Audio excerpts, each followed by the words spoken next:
Happy Monday, everybody. Good morning, good afternoon, good evening, wherever you are in the world. Welcome back to another video.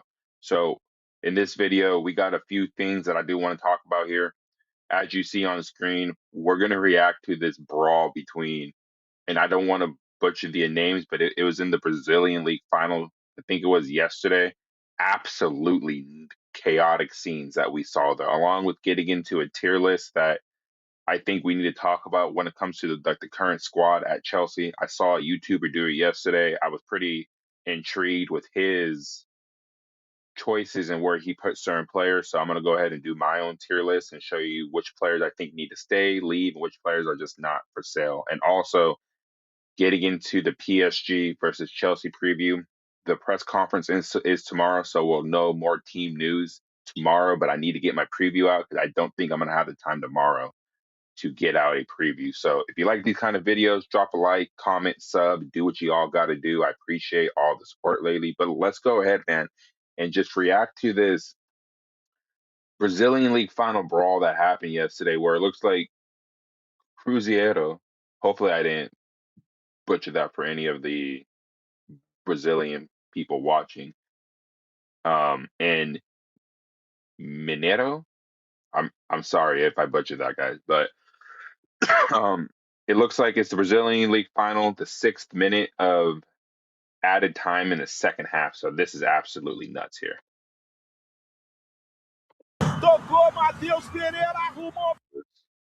So the goalkeeper gets the ball, kind of goes down theatrically, in my opinion, here. Puts his knee on his head, too. Holy crap. Talking all that crap to him, like, hey, like, why did you go for the ball, man? And it just goes south from here so quickly, dude.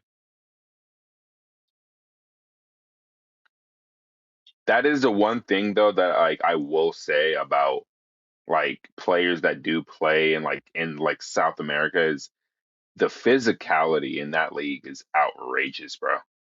Like, and a lot of the fouls you do see in that league are pretty nasty, man. But this, in this instance, like, I don't really blame the goalkeeper for reacting that way. Mostly because, like, the striker had no chance to get the ball there. So it's like, why are you going for that, right?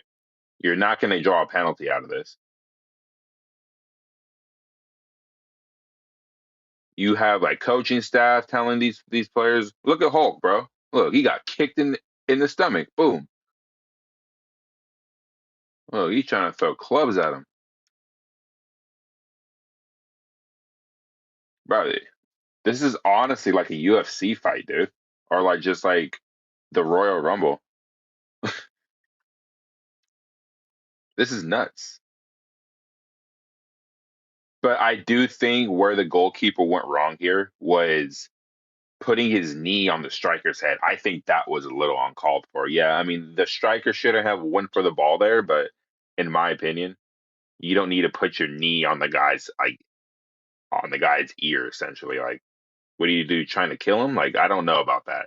That's a little suspect for me. So we'll go ahead and get into this other thing I want to talk about, which is the Chelsea, like the big week that we have coming up, right? Because we have the Champions League, we have the Premier League, we find out our quarterfinal opponent in the FA Cup. So we'll switch over here, right? So the huge week up at Chelsea, coming from CFC Piss or Pice, however you say his name. I've always said Piss, which was kind of weird. But so on Monday, which is today, we have the FA Cup draw. We find out who we can draw. The potential opponents include Arsenal, who we would see for the fifth time this season, Man City, Liverpool, or a few other teams. If I'm being honest, I wouldn't mind drawing like a Liverpool in the quarterfinals, but realistically, who do I think that will draw? Will probably draw Arsenal again, honestly. But then you have the press conference tomorrow, where Racine will go over the team news. Hopefully, Esteval will be in the lineup.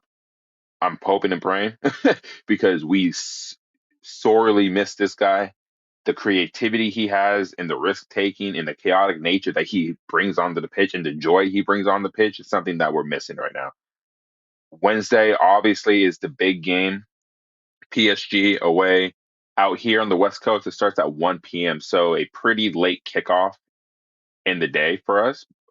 But luckily for me, I'm off. So I'll be able to actually watch that, get in tune, and really get animated for that game. And then Saturday, obviously, Chelsea versus Newcastle at the bridge, where 3 points is absolutely needed given that Manchester United play Aston Villa this weekend. And I don't think either team is going to draw in that game. One of those two teams is going to win. So it's a matter of can we get the 3 points on Saturday. But that preview will be going up Friday before I head into work on that day. So keep your eyes peeled for that as well. But going into this week, bro, I mean, it's a huge week. PSG away, good performance needs to happen. Don't lose that game. If you do lose, keep it at a respectable scoreline. But if you find a way to get a result, that will be fantastic, right? And then just being mentally prepared for a game like this is something that I think they need to do. Because if they go in with the same mentality they had against Wrexham, PSG are going to grate them like cheese, bro. And it's not going to be a fun sight to see because PSG want revenge on us for absolutely shredding them in the Club World Cup final. So PSG are going to come with some type of determination to put a heavy number on us, but it's up to us to actually prevent that from happening. And can we do that with our best 11? When I get into this tier list right now, I'm going to be showing you which players actually do need to bounce up out here. So I'm going to take a quick cut and then I'll see you guys over there. So we're jumping over to this tier list. I saw a YouTuber I've been watching for a very long time do a tier list on the current Chelsea squad and which players need to go, which players that we just are quality, and which players we keep, and which players should go out on loan. For me, I made the tier list as not for sale, keep in the squad, one more season, meaning give them one more season to see if it's worth their time being here, worth the investment. If not, you sell them in the following transfer window. Players that need to go out on loan, like Josh Achiampong, Aaron Ansomino, players like that, I think need to be out on loan. Get out, like just get out of the club. You're no longer needed. And a disgrace, meaning since you've put on the Chelsea shirt, you've had nothing but wayward performances and you continuously set a foot wrong in each and every single game, whether it's one mistake or 15 mistakes. You belong in that category. So first player we have here, obviously, is Robert Sanchez. We have an interesting conversation about Jorgensen and Sanchez about who's the number one right now. For me, Robert Sanchez is the number one. There's really no questions about it. The whole Jorgensen thing, I don't understand. But I guess when you're a new manager, you need to see which goalkeeper is best fitted for your setup, right? So for me, Robert Sanchez gets one more season. I feel like with the inclusion of Mike Penders next season, you're going to see probably a real goalkeeping battle to see who the number one goalkeeper is. And I think Robert Sanchez gets one more season to work with Mike Penders to battle out for the number one spot. Jorgensen, I'm going to be real, gone. Like I don't want to see him at the club anymore. He's not a disgrace because there's a few players on here I will put in that category, but he just needs to be sold. I don't think he's needed at the club anymore. I mean, he's not convincing in goal for me. He's not commanding, and with the ball at his feet, he's just very, very, very. He gives me so much anxiety. So sorry, I was seeing a message, but the whole thing that I have here with Jorgensen is I can't deal with the indecisiveness anymore from him. And I feel like if you're going to go get another goalkeeper in the market, you need to go out for an elite goalkeeper. And you keep Robert Sanchez as the number two, and you keep Mike Penders at Strasbourg for another season or two, right? Mark Cucurella, obviously, we know where he's going.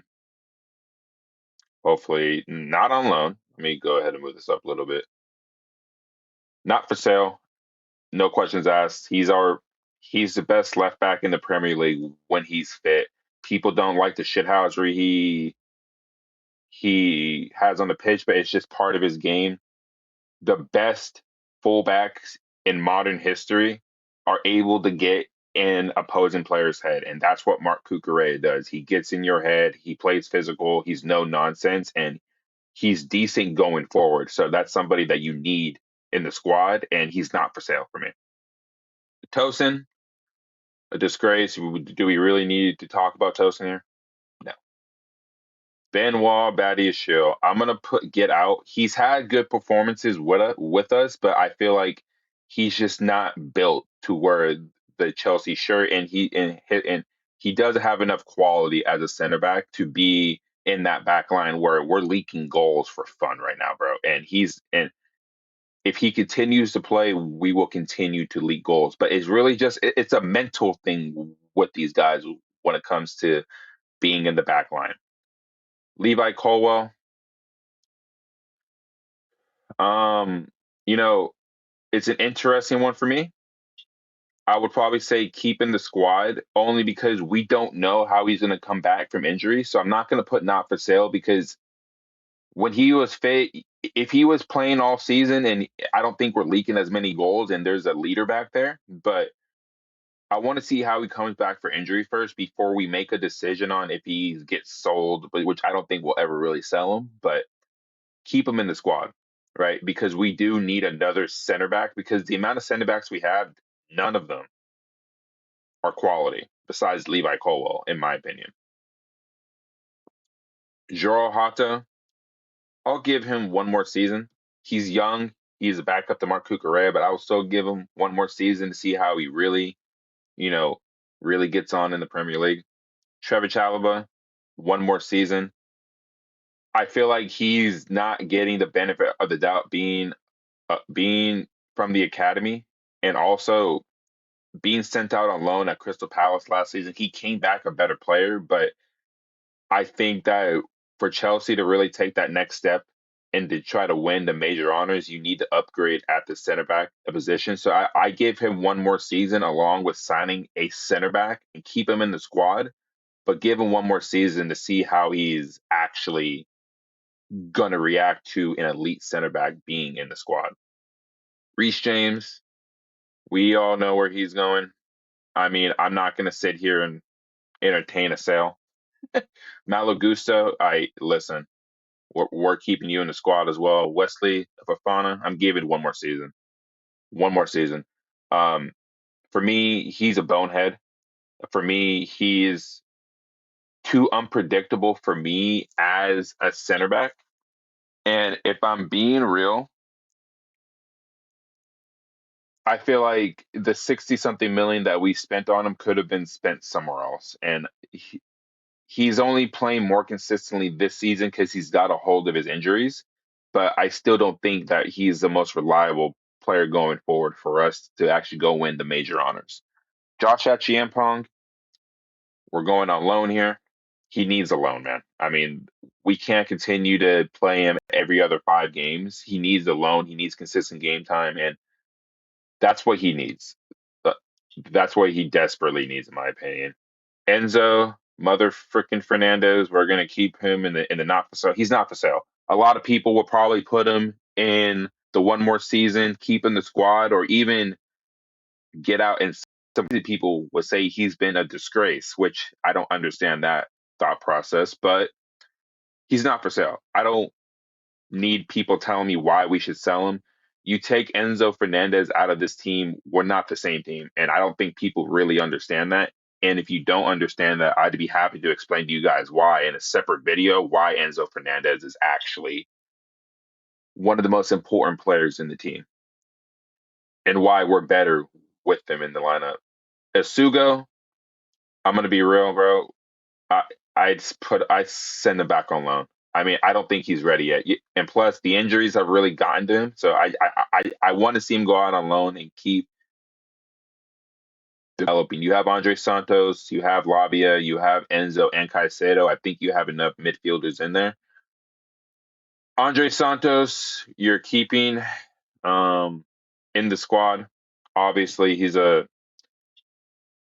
He's obviously a rotational player that you need in your midfield, like I just spoke on with the midfield. Moises Caicedo, we all know where he's going. Not one more season. He is not for sale, bro. Not for sale. Lavia, I'm gonna give you one more season. I If he can stay fit, he goes into the not for sale category. When he's fit, he's a class midfielder. He's good. He's a calm midfielder, doesn't take any loose touches, really, can pick out a pass, is physical in midfield, and honestly is the perfect balance um for Caicedo mostly. You can't play him and Enzo in the same midfield without Caicedo because I believe Lavia and Enzo are two similar players more than Caicedo and Enzo. Let me know in the comments if you guys agree with me on that. Pedro Neto, this is a tough one for me because I like Pedro Neto. I think he is a good winger on his day, but I think the time has come.